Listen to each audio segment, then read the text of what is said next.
Rose. Welcome po sa Jenny Rose OFW Journey. Samahan niyo po ako sa aking buhay dito po sa Middle East bilang isang OFW sa pagtupad ng aking mga pangarap at ang paghahanda sa pag-uwi sa Pilipinas. Tara, let's go! Hello mga ka-journey, ito po yung aking mga inipong manok na ayaw ng mga boss kainin. Ayaw nila ng pakpak, hindi sila kumakain ng pakpak. Inipon ko siya, tapos ito ang dami. Gusto ko sanang mag-adobo or magprito ng pakpak. Sayang kasi, kaya iniipon ko mga ka-journey. Ulam na din to, katulad nito may mga buto, yan. Yung part na yan, pinapatanggal yan ni tatay. Ayaw nilang kumain. Kaya ako naman mga ka-journey, gumagawa ako ng paraan para makakain kami ng masarap na pagkain ng Pinas, ng Pilipinas. Yung mga yung luto ng Pinas, yun yung yung ibig kong sabihin ba. Gusto ko magluto ng pagkain na sa Pilipinas, hindi pagkain dito. Kaya iniipon ko siya. Ang dami na talaga mga ka-journey. Ayan o. Ang dami na talaga. Ayan na mga ka-journey o. Ayan. Halos halos 1 kilo yata yan. Tapos ang kakain, kaming dalawa lang ng kaibigan ko mga ka-journey. Ito yung ayaw nila kainin. Ito mga ganyan, may mga buto-buto. Pinapatanggal yan. Pinapatanggal na parte ng manok. Ayaw nilang kainin. 'Di ba? Kung itatapon ko 'to mga ka-journey, sayang, ulam na din 'to. Tulad ngayon na, ang dami kong nangaipon, 'di ba? Pwede solve na naman ang aming lunch. Ito yung mga puro pakpak lang yan mga ka-journey. Tingnan nyo kung tinapon ko yan, sayang. Pwede siyang pritong pakpak, pwedeng adobo, pwedeng barbecue. Diba mga ka-journey, ang daming pwedeng gawin. Kaya alams na pag Pinay, mapamaraan, gumagawa talaga ng paraan para pagluto ng pagkain ng Pilipinas.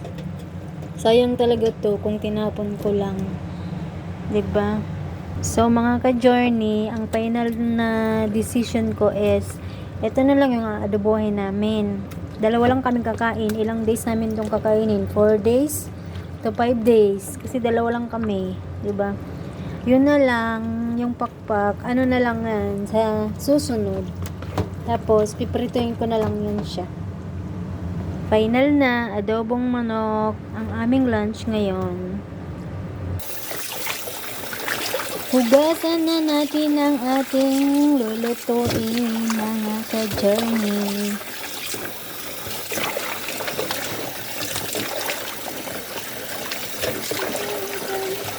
Yung ating lunch ngayon, adobong manok.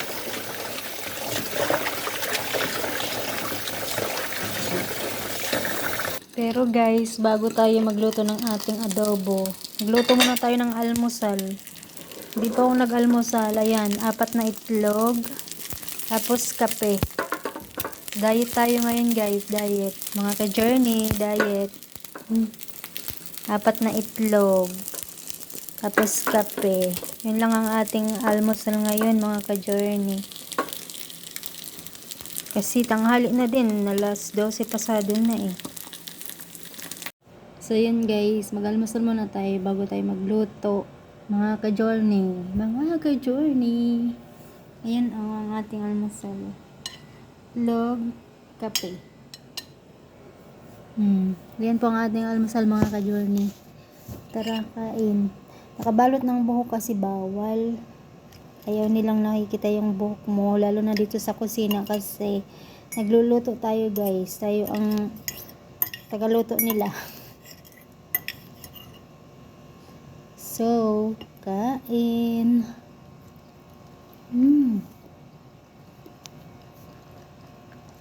Anong pa ating almusal?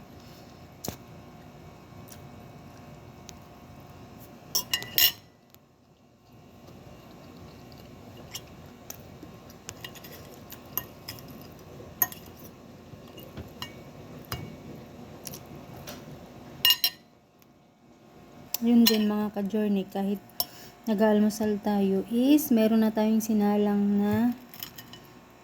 linuluto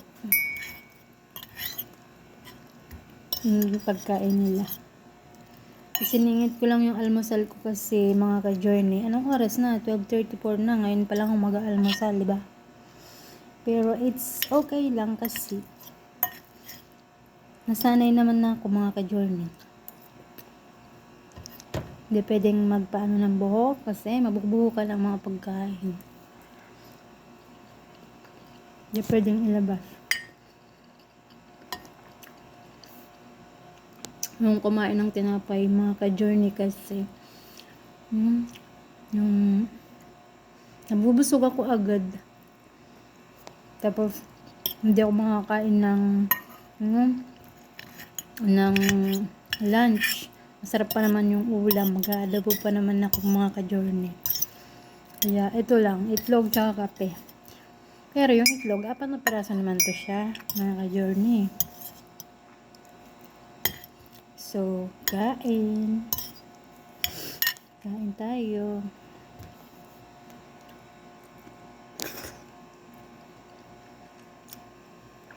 Almusal, 12:34. Diyos ko po.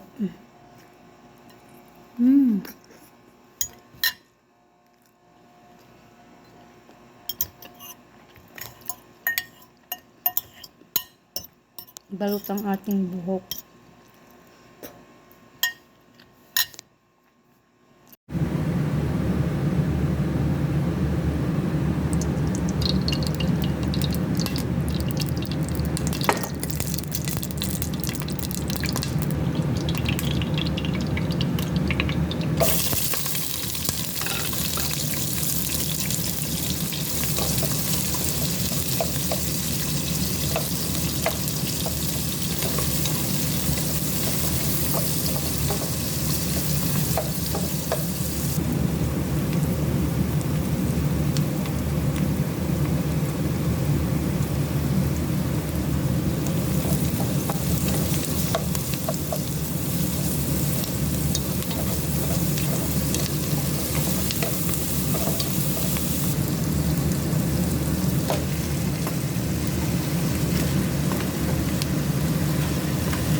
So, ito na mga ka-journey, ang ating adobong manok na buto-buto. 'Di ba?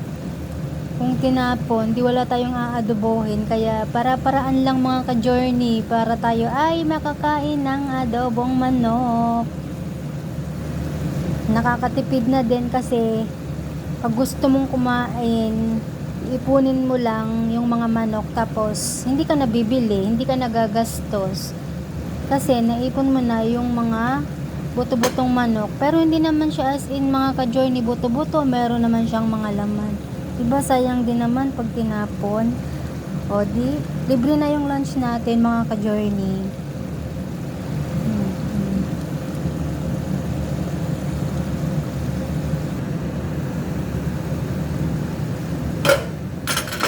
So yan mga ka-journey, 45 minutes na nating linuluto ang ating manok. Siguro naman mga ka-journey, is luto na to siya, 'di ba? Ginisa muna natin para bawas ng langsa ng manok. Ayan o. 'Di ba? Hindi naman siya as in buto-buto mga ka-journey. Meron naman siyang laman oh. O eto oh, 'di ba? Alam mo naman, pag mga Pinay, madiskarte para makakain. 'Di ba? Ayan yung kinahangaang ugali ng mga Pilipino eh, madiskarte ka para kakain ka, oh, 'di ba? Tipid na 'yan, di mo nabibilin yung manok. Iipunin mo na lang. So yan guys, luto na ang ating manok mga ka-journey. Papatayin na natin siya, tapos maya maya is kakain na tayo mga ka-journey. So yan mga ka-journey, sinali na natin ang ating linutong adobong manok dahil kakain na po tayo. Ayan po oh. Dalawa lang kaming kakain yan mga ka-journey. Tingnan nyo. Diba? Sarap. Umuusok pa. Fresh from kalan.